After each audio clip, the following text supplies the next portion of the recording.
মাত্র 6 বছর বয়সী এই ছেলেটি তার থেকে অনেক বড় মেয়ের প্রেমে পড়ে যায়। সে মনে মনে তাকে ভালোবেসে ফেলে। মেয়েটি কোথাও গেলে তার পেছ পেছ সেও যায়। সে তার পিছু নিয়ে ঝুলে ঝুলে তাকে ফলো করতে থাকে। সে মেয়েটি ভাবনায় ডুবে থেকে স্যান্ডেল অদল বদল করে নেয়। এই পিসি ছেলে মেয়েটির পায়ের ছাপের সাথে নিজের পায়ের ছাপ মিলিয়ে তাকে নিয়ে ভাবতে থাকে। ছোট্ট এই বাচ্চা ছেলেটির নাম হিমু, তার বড় বোনের নাম নিমু। আসলে নিমু পরিবারের বড়, আর সেই ছেলেটি ছোট বলে তাকে ছোট ভাইয়ের মতো আদর শাসন করে। তাকে সে গোসলও করিয়ে দেয়। একদিন ছেলেপক্ষ নিমুকে দেখতে আসে। তার বিয়েও ঠিক হয়ে যায়। হিমু যখন মাঠে খেলছিল তখন তার বন্ধু এসে বলে, হিমু তাড়াতাড়ি বাড়ি যা, তোর বোনকে আজ ছেলেপক্ষ দেখতে এসেছে। নিমুর বিয়ে হয়ে গেলে কাছে কিন্তু আর পাবি না। হিমু বলে, আরে ধুর, নিমু তো আমার বয়সে অনেক বড়। হিমু বলে, আমি তোর ছোট ভাই। আরে গাধা, তুই বুঝিস না কেন? তোদের দুজনকে অনেক মানাবে। হিমু তখন দৌড়ে বাড়িতে চলে যায়। সে দেখে রিমুর বাড়িতে অনেক লোকজন, তার চারপাশে অনেক লোকজন, কারণ তার বিয়ে ঠিক হয়ে গেছে। চারপাশে এত মানুষ দেখে এই তো একটু মন খারাপ হতে থাকে।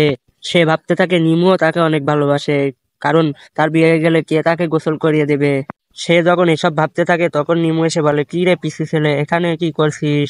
সে তখন নিমুকে বলে, তুমি আমাকে একদম পিচ্ছি বলবে না, আমি অনেক বড় হয়ে গেছি। সে তখন নিমুকে বলে, তুমি নাকি আমাকে একবারে ছেড়ে চলে যাচ্ছ? তখন নিমু বলে, আরে পাগল না। এরপর হিমু বাড়িতে এসে সে তখন নিমুকে নিয়ে ভাবতে থাকে। তার মা যখন পেরেক ঠুকে তার মাকে বলে, যাও মা, আমি ঠুকে দিচ্ছি। তার মা তখন বলে, তুই তো পিচ্চি ছেলে, এসব পারবি না। তখন হিমু নিজেকে বড় ছেলে প্রমাণ করার জন্য সে দেয়ালে পেরেক ঠুকতে যায়। ওখানে নিমু তার বিয়ের শাড়ি দেখতে আসলে হিমু তখন বারবার তার দিকে তাকাতে থাকে। তাকাতে তাকাতে পেরেকটি হাতে বাড়ি মেরে ফেলে। পরের দিন ছেলেপক্ষ নিমুকে এঙ্গেজমেন্ট করতে আসলে তার বন্ধু তাকে বলার সাথে সাথে দৌড়ে চলে আসে বাড়িতে। সে খেলা বাদ দিয়ে দৌড়ে চলে এসে দেখে একজন ছেলে নিমুকে আংটি পরিয়ে দিচ্ছে, এবং সেটা দেখে সে একদম ভেঙে চুরমার হয়ে যায়। পরদিন ছেলেপক্ষ যখন নৌকা নিয়ে ঘুরতে আসে তখন হিমু রাগ করে ছেলেপক্ষের সাথে তো কথাই বলে না। হিমু তো তখন তার বিয়ে নিয়ে অনেক খুশি ছিল। সে কিছু পুরনো ছবি দেখতেছিল।